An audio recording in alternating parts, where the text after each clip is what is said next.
If your Toshiba Portege X40 powers on but only shows a black screen, we'll guide you through the fixes that work.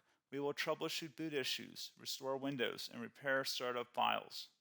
A lot of errors pertain to this problem, and we're going to go ahead and jump into what should hopefully be a pretty straightforward process, guys. And we're going to go ahead and jump right into it.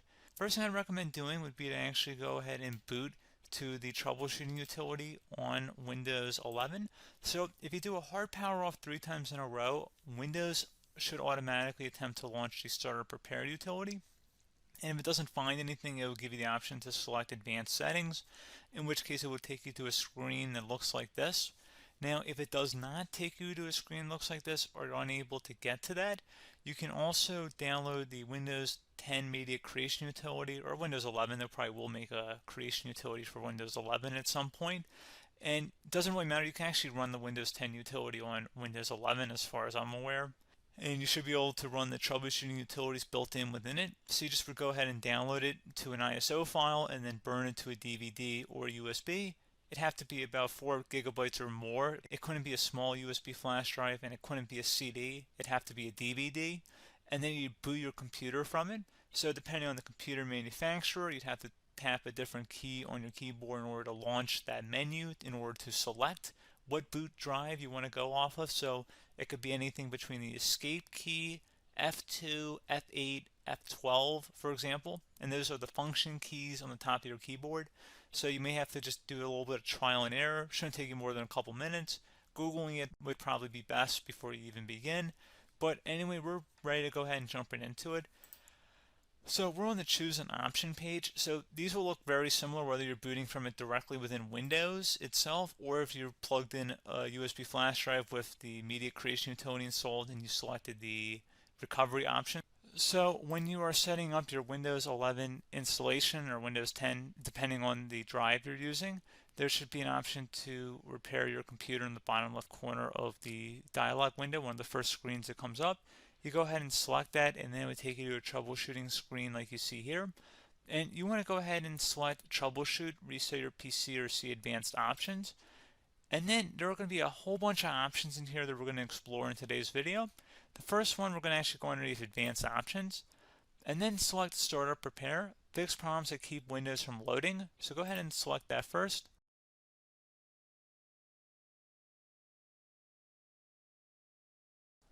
Okay, so you can see it cannot repair our PC.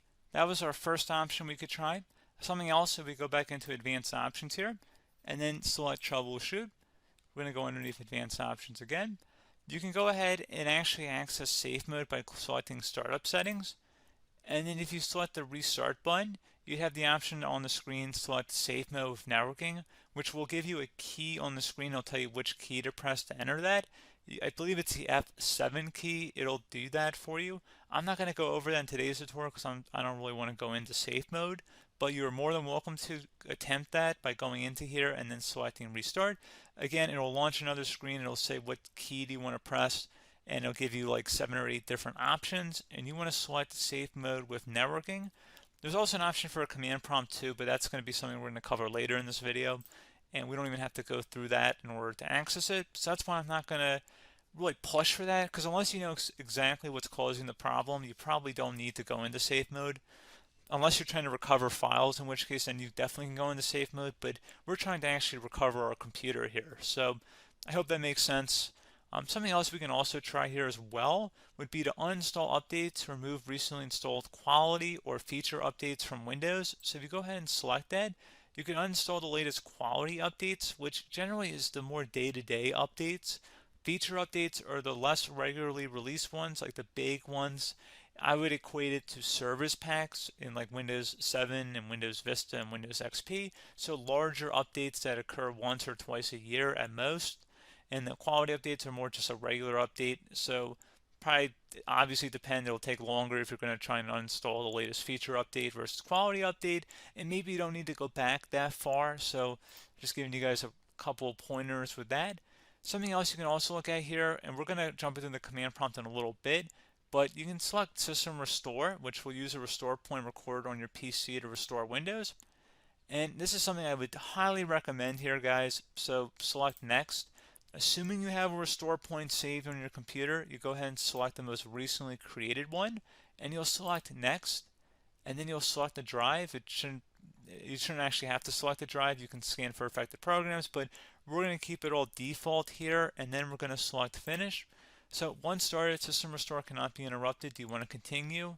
I think we're going to select yes. I don't think we have anything better to do on our computer right now, so just give it a moment here to initialize. It will take a couple minutes to run, obviously depending on how large your hard drive is and how much is saved on the system restore point. So just give it a couple minutes here.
System has been restored successfully. We're going to go over a couple different methods in addition to that if that did not work. So I'm just going to pause the video and we're going to start back on the recovery screen that we started with. Okay, so a couple other things we can try here too. If you go back into troubleshoot, you can select reset your PC, while you choose to keep or remove your personal files and then reinstalls Windows. You can select to keep my files, which will remove apps and settings but keeps your personal files. You can also select remove everything, which will remove all of your personal files, apps, and settings. So this is more of a factory reset, the second option here. First option, it should not delete all of your personal files. However, it will pretty much clear most of your programs, and keep in mind, there's no guarantee that your information, number one, is even still available and easily recoverable on your computer to the point that you actually would be able to recover anything. And the second point is that there's always a chance that it won't actually recover and it will just do a factory reset anyway. So there's no guarantee that actually would keep your files anyway. So I would recommend trying to get a recovery tool and backing that up first before selecting it anyway.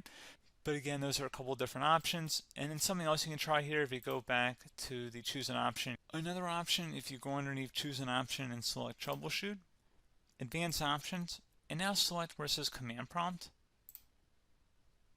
Okay, so the first thing we should do is type our main hard drive here. In most cases, it should be the C drive. So you just do a C colon and then hit enter on your keyboard.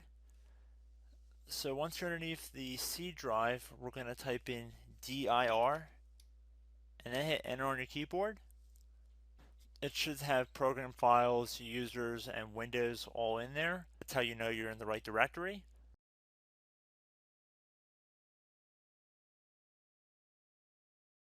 In some cases, it might be the D drive as well, so just keep that in mind.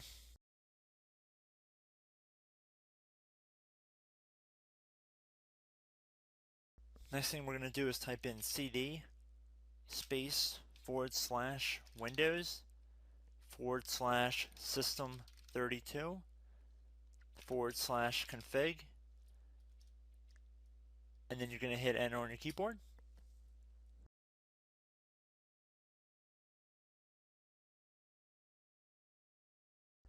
So now you're going to type md space backup. If you've seen other tutorials, it might also say to put down md backup. That's because the backup name is pretty common when you want to back something up. So you can name this whatever you want, doesn't have to be backup. So if you've already made a backup folder in the past, you could do backup 1, for example. So once you're done setting the name you want the backup to be called, hit enter on your keyboard again.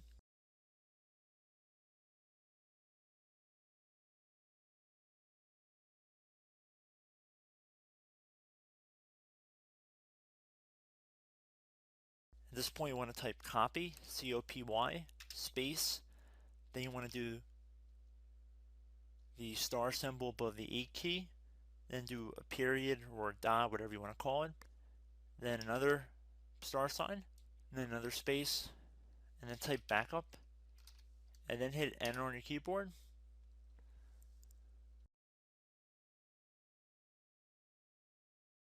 Now you want to type cd reg back, R-E-G-B-A-C-K,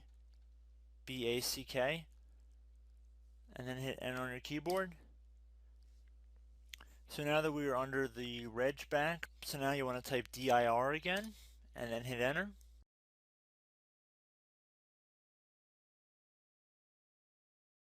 So now at this point we're going to type copy again. So copy, space, star sign, dot, another star sign, space, and then 2 dots. So we're going to type copy, space, star sign, dot, sign, star sign, dot, dot, and then hit enter on your keyboard again. So for overwrite, you want to overwrite all. So type A on your keyboard, so capital A, and then hit enter on your keyboard.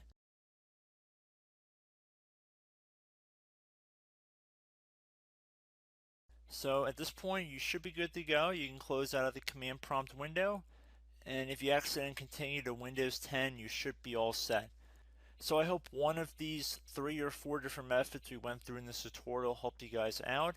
Again, I'm not sure if you guys heard me earlier, but try to go back into your safe mode if possible and uninstall any programs you know might be conflicting with the Windows startup if you can get into safe mode. So just keep that in mind. Something very simple like that could be blocking up everything. So again, I hope this tutorial helped you guys out, and I will catch you in the next tutorial. Goodbye.